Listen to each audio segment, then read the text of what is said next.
Right? So let me just ask you, what does a man look like? You! What does he look like? There you go. Seriously, what does a man look like? Brawny. Brawny, muscles. What else? No. I'm just helping them out. Hairy, deep voice, right? Oh, yeah. Hopefully. What? Shh, guys. He's supposed to look like what he doesn't care what he doesn't care. That's a good point. A guy is supposed to look as if he doesn't care what he looks like, right? But really he does, right? So the thing is that we all do this. When someone walks into the room, we judge them based on what they look like, right? In fact, a guy said this to me one time, and I was like, that's so true. If a guy walks into a room, and it's like his first time there, or there's a bunch of people that he doesn't know, like whether or not you realize it or not, when you're a guy, this is what you do in your mind. All right, who can I beat up? And who can beat me up? I'm not kidding, girls. It happens. Jordan's nodding. Like, subconsciously, you look around and you're like, oh, I can take that guy. I'm going to go stand next to him. This literally happens.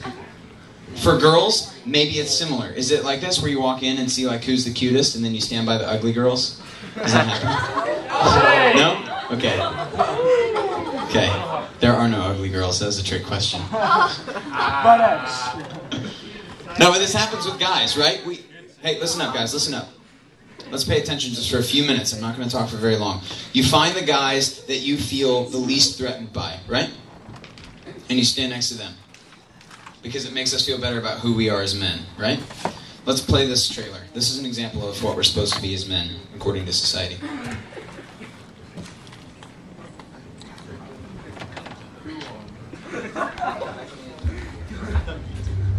Roger, Steven.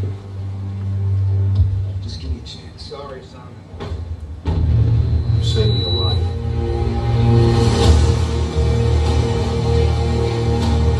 General Patton has said that wars are fought with weapons, but they are won by men. You just don't know when to give up, do you? I could do this all day. Our goal is to create the greatest army in history. I should be going with you.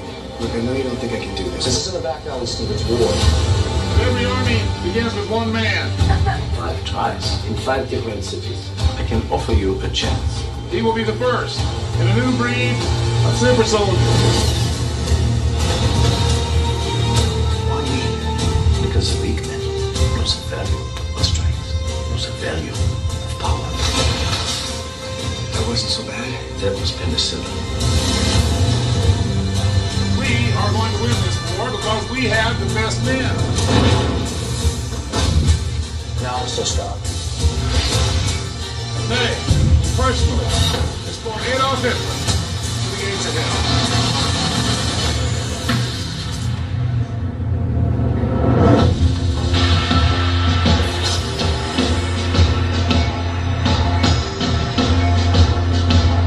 How's it feel? It's hard. Your task won't be simple. Who the hell the fuck's up money? Your enemy is not what you expect.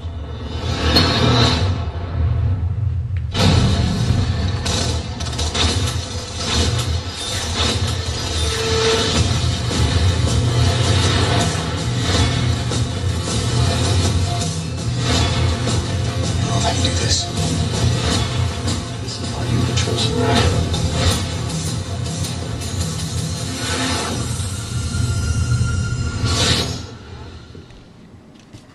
Okay. I want you to be really honest, guys. Raise your hand if you thought that was awesome. Do you guys see how cool they make it look? If you're big and strong, the girls will be amazed by you. Or how about this one? Let's be serious for just a few minutes, guys. How about this one? Do you remember in the early part of the trailer when he was still weak? What was that word they stamped on his paper? Rejected. You see, that's where all this comes from, guys. The desire to be big and strong and tan and hairy and a man comes from a desire to not be rejected. Right? Here's what's going to happen, guys. One of two things. Either you try to get big and strong and it never happens, and you always end up dissatisfied with yourself. This is what happened to me. This is a true story. The summer between my senior year of high school and my freshman year of college, I somehow got it into my head that if I could get big enough and strong enough, then girls would like me and I would feel better about myself. So I went to the gym 7 days a week for the entire summer. I was working out like 2 or 3 hours a day. I was taking supplements that I'm not proud of, because I wanted to be big and strong. And if I just looked bigger, if my shirts would fit a little tighter, then girls would like me. I would feel accepted. Well, obviously it didn't really work out that way. The other thing that can happen is number 2. It can work. Maybe you get big like Captain America. Maybe you spend all your time in the gym taking supplements, doing whatever, going to the tanning bed, whatever it takes to look like you don't really care what you look like, but really you do. And you get to that bottom place where you realize that looking that way hasn't filled any void. That you're still not satisfied. Guys, if you allow your identity to be found in what you look like, men, you will become the opposite of men. You will stay little boys, immature. And here's the cold, hard facts, guys. We live in a society right now, a culture of little boys. We live in a culture of 30-year-old little boys who still live in their parents' houses and they play Halo all day long. Speak on that.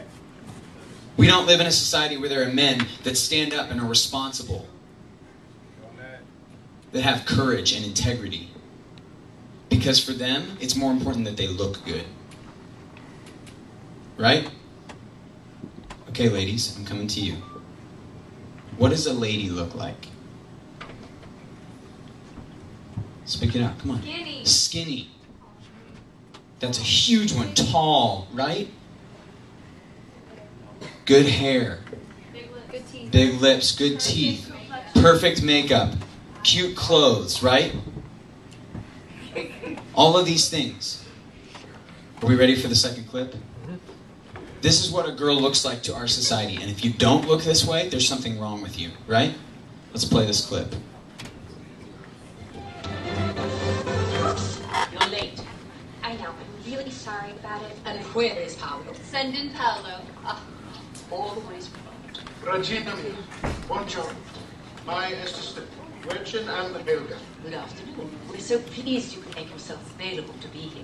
Your Majesty. We won't waste time. Let the work begin. Majesty, Paolo is exhausted because Majesty, only Paolo can take this and give you A princess.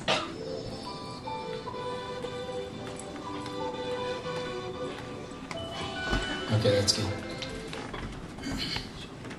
Did you guys catch the subtle little thing there? She wasn't a princess until she looked like a princess. That literally breaks my heart, guys. Because there are girls probably in this room that hate themselves because of how they look. That think that they're not worth anything because there's some imperfection. Let me tell you something. There is not a person sitting in this room, guy or girl, that is perfect physically. That's okay. Maybe you're a girl and you're sitting here right now and you think that you're fat and you hate it. Maybe because you think you're fat, you've made some questionable decisions. Maybe sometimes you don't eat. Or maybe after meals you do something else. Maybe to make yourself look prettier, you go to the tanning bed way too much. Or you take diet pills. Or you cannot leave your house without putting makeup on. What does it come down to? It's the same thing as the guys, but just a slightly different tint. If I can look pretty enough, if I can be skinny enough, then I won't get rejected. Right? If I can look pretty enough, maybe I'll be accepted. Maybe some guy somewhere will love me and make me feel accepted. And here's the deal, guys. Whether you're a guy trying to look big or a girl trying to look small, Satan is whispering these things in your ear because he wants you to feel rejected. And he knows that if you go along this path of believing that who you are is defined by what you look like, you will end up being rejected. But I have good news.